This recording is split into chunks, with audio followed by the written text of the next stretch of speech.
Welcome to the Time Management Podcast with me, your host, Abigail Barnes. I'm a productivity coach, global speaker, time management author, and award-winning entrepreneur on a mission to share the 888 formula with the world and to remind you that it's your time.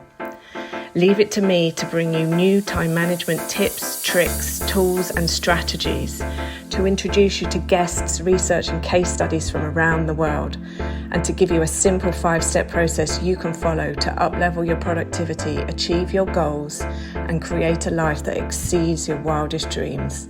I'm so excited that you're here, so let's get started. Welcome to the podcast. This week, I am excited to be joined by someone who I met at a recent talk that I did.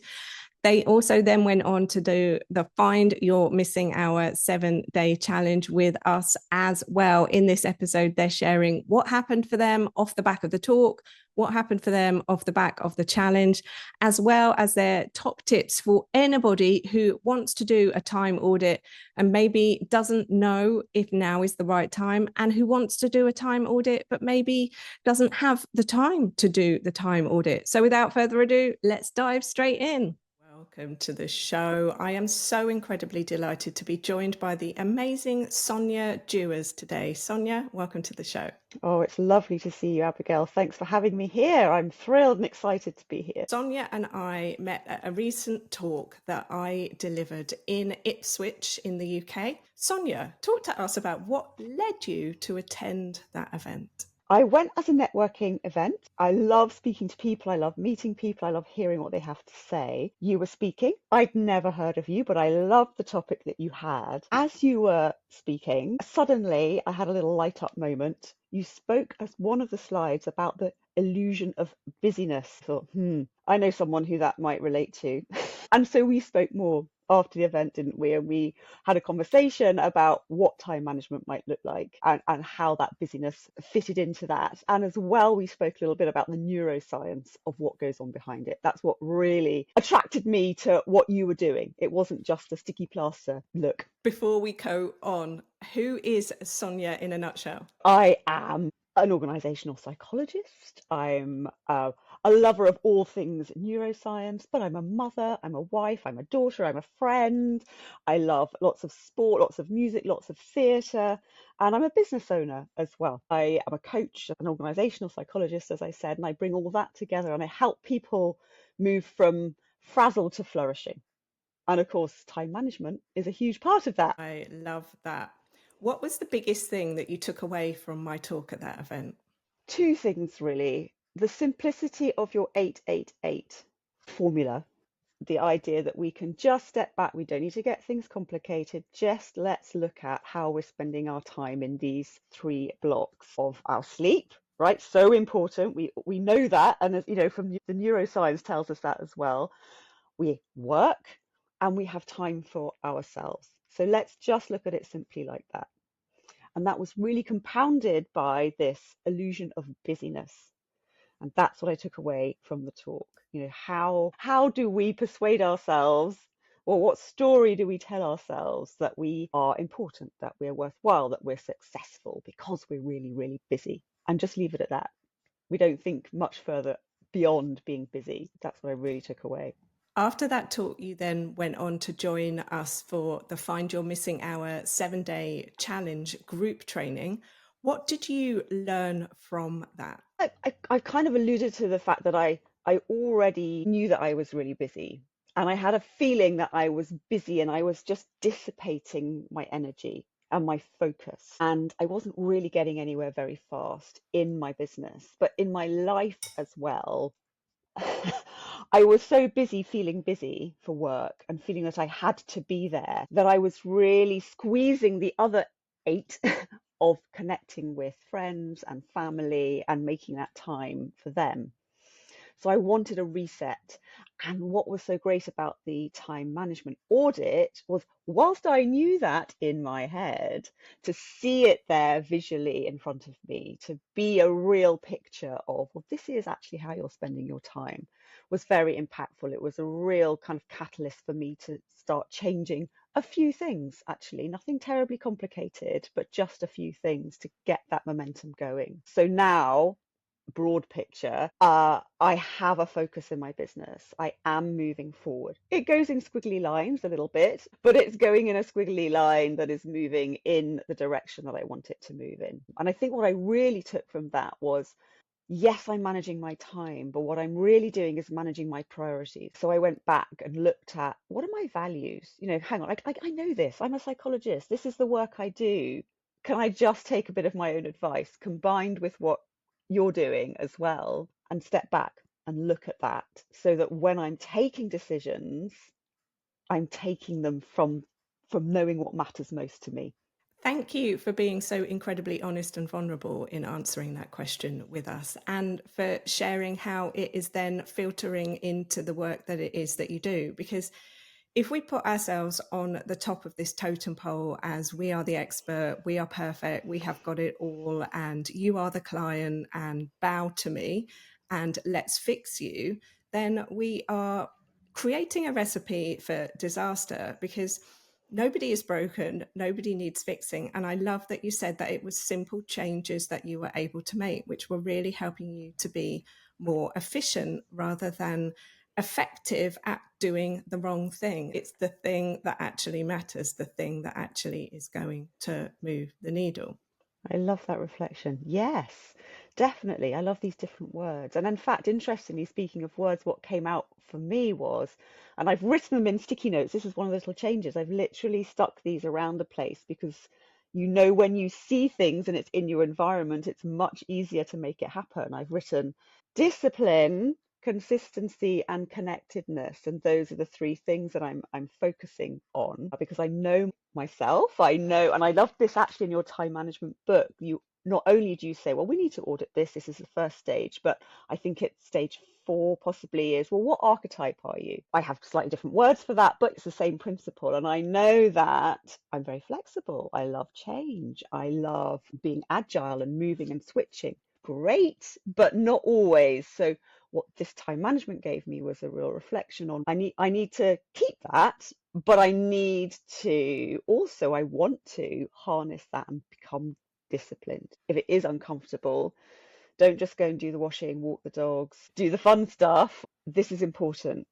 Keep on it. Time block. That was one of the things that really came out of it for me. You need to do this, but I've been doing my time blocking. Abigail, when I first started filling this in, it was awful. I printed out the spreadsheet and I was filling it. It's like, I can't even do half hours. It's half-hour blocks. I don't do anything in half an hour. It's 5 minutes, it's 10 minutes, it's 15 minutes. So in day one, I knew that something had to change. This is absolutely fantastic. So talk us through how you actually did the time audit. This is a big sticking point for people who feel like, because I say do it this way and it doesn't necessarily work for them, they're doing it wrong. So how exactly did you do your time audit? I did it 3 different ways until I landed on a way that worked for me. So initially I did it on the computer. I had my spreadsheet and I had my colors. I was like, I have run out of colors. I do not have enough colors to break down all the little things that I'm doing. That's not working. I'm going to print it out and write it in.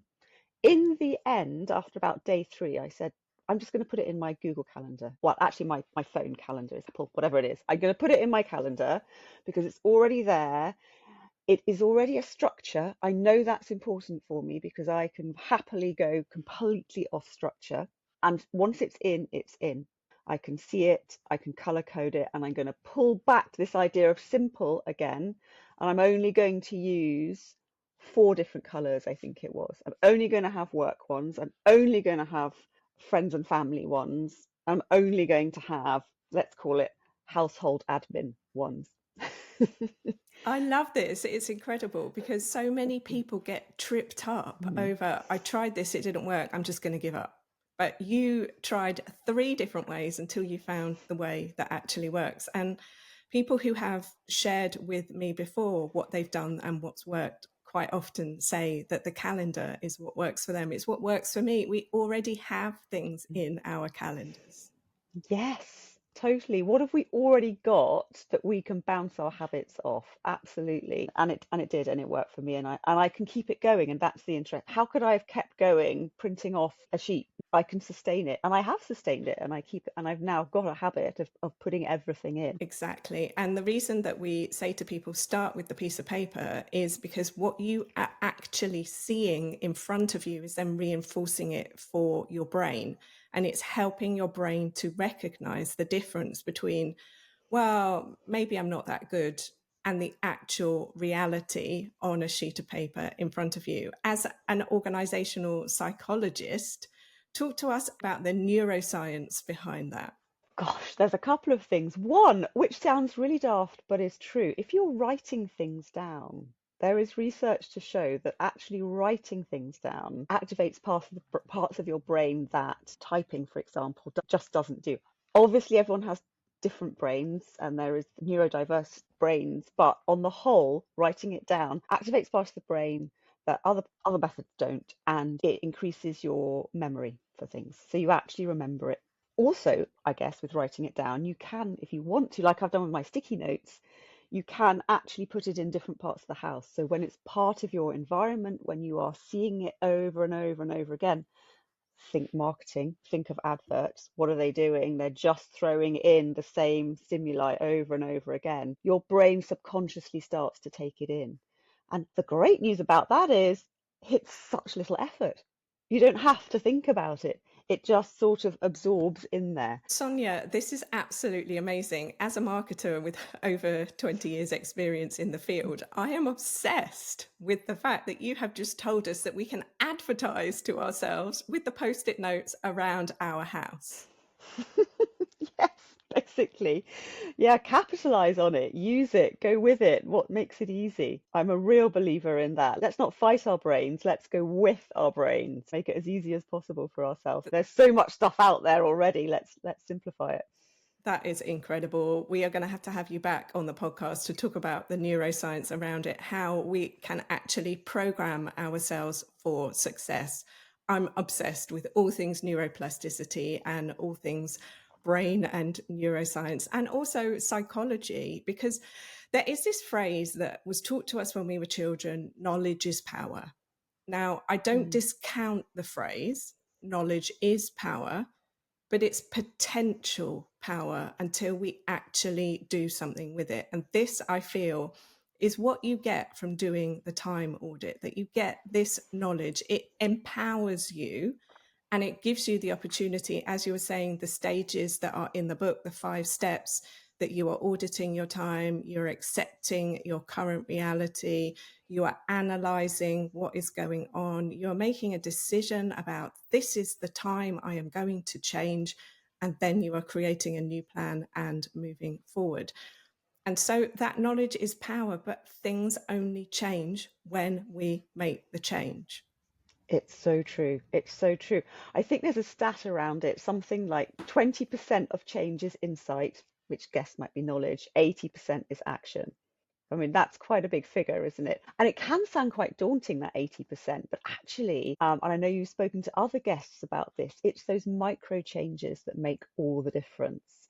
You just have to start with the easiest step, the smallest step for you, the one that's going to create that bit of momentum for you.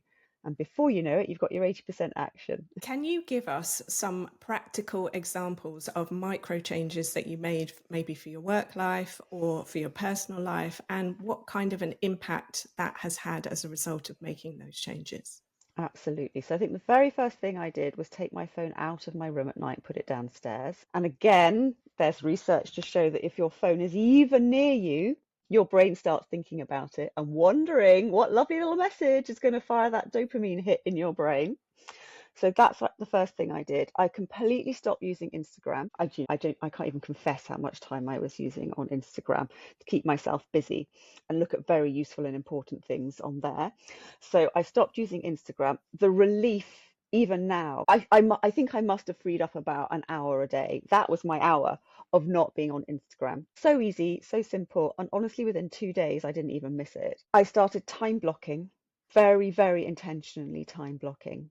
And not only time blocking work, but in time blocking recovery. I call it strategic recovery, because we know that our brains can't keep going around the racetrack. We have to take a pit stop. But even though I knew that, I felt a little bit guilty about it. So I now absolutely make sure I do that throughout the day. So by the time I get to 7 o'clock at night, I've still got enough energy to really be there and chat to my husband, chat to my children, really hear what they're saying, be with them, not just kind of, I'm kind of hearing what you're saying, but I'm still slightly thinking about work.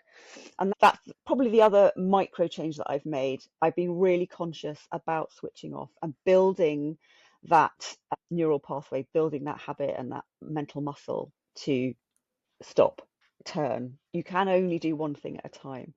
So what the time management's really helped me do is capitalize on kind of what I knew and put those 4 major things actually into practice. This is incredible. I absolutely love that you've taken the phone out of your bedroom, you've gone cold turkey on a social media platform, you are time blocking, and so now you are present with your family. We have this big conversation about work-life balance. Is it possible? Is it not? Yada, yada, yada. In essence, I see it as a very simple conversation. Do you love the life you're living? And if you don't, what are you going to change? And in your answer that you shared just now, you reminded me of a couple of things, which are the next steps that we go on to once we've got the foundations in place. And one of the next steps is around deep work and the fact that we sleep in 90-minute cycles, the circadian rhythm. We actually can work in 90-minute cycles, the ultradian rhythm.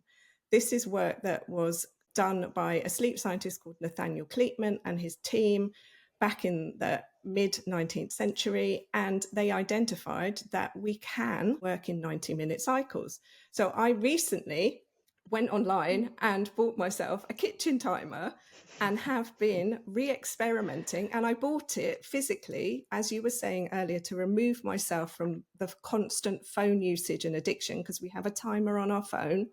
But when I touch the phone, what do I then do? Automatically touch something else, because it's wired into our brains.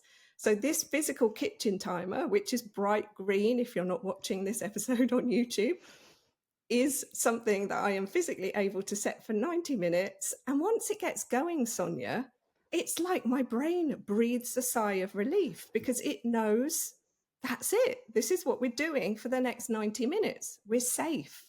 And this is where we're going to have you on the podcast to talk about all of this and what is actually going on in our brain, because I know that fear, anxiety we are feeling is a chemical reaction and is a whole conversation about neuroscience. It is, yes. I feel holding back the dam at the moment on the neuroscience, but it's so important to have those practical actions as well. And I love the bright green timer. I think I'm going to get myself one of those as well, definitely. All the colors, and I just went for bright green because, again, I need to program into my brain that this is a conscious thing that's different to the whole rest of the aesthetically pleasing environment that I have. It was a visual cue. Start your timer, get to work. Yeah. And interesting in some of the work I do around mental health, for example, one of the things that we talk about is planning your worry time. If you know that that's something that you're prone to or that you're doing at the moment, you can pop that in your diary, or you can set an alarm, for example, to go, and now I'm going to take 10 minutes, I'm going to worry about whatever I need to worry about, I'm going to write it down. And that same feeling that you described, that freedom of, it's okay, I know I'm going to do this.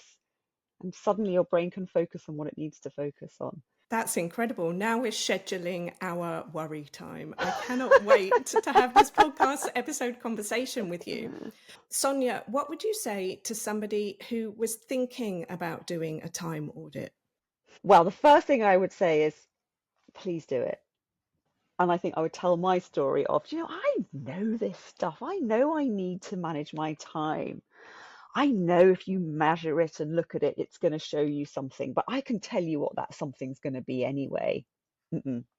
It's always going to throw up something that you didn't expect, because, sorry to be a neuroscience bore, our brains tell us the story we want to hear, right? It's comfortable. So go with a bit of discomfort.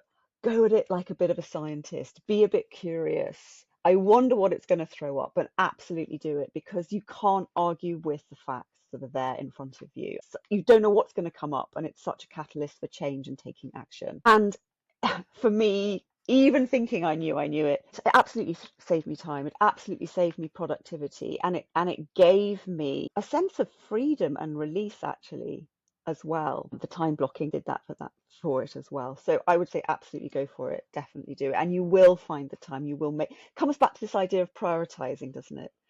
We can't necessarily manage time because it happens, but we can certainly manage our priorities and how we want to spend it. What would you say to the person who says, but Sonia, I don't have time to do a time audit?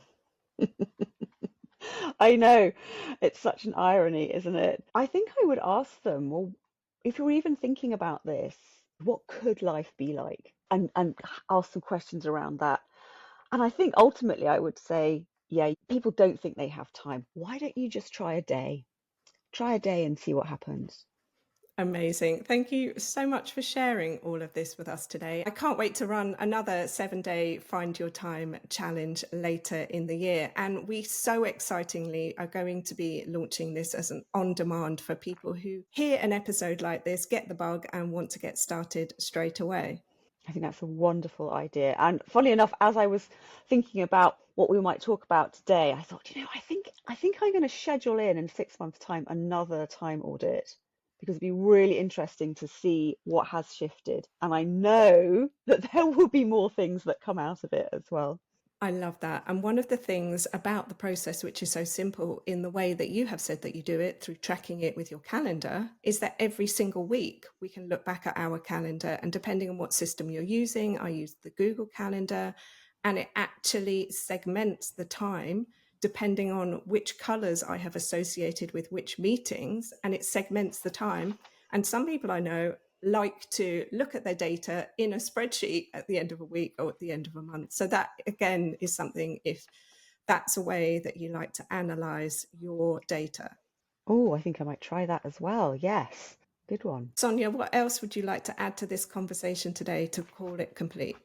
I'd just like to thank you, for starters. Thank you for coming to the talk in the first place. Thank you for sharing your experience and your vulnerability with time management and what that meant for your life, and being inspiring in that, so that I could take action off the back of it and shift my time, shift not just the physical time, but also my headspace and my feelings around how I'm using time and how productive I'm being.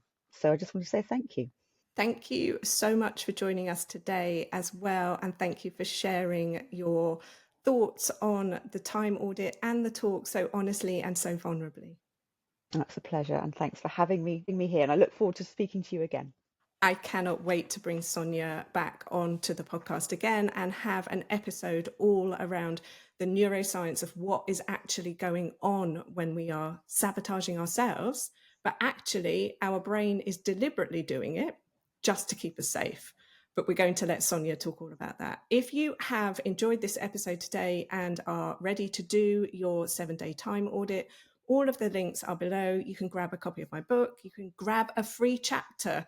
If you're still on the fence and thinking about it, that is a great place to start. As I said, we will be running the challenge as a group again later this year, depending on when you're listening to this episode. All the links also will be in the show notes, so click on them and you will be able to find out everything that you need. If you can't find anything, you can always email us at inquiries@successbydesigntraining.com.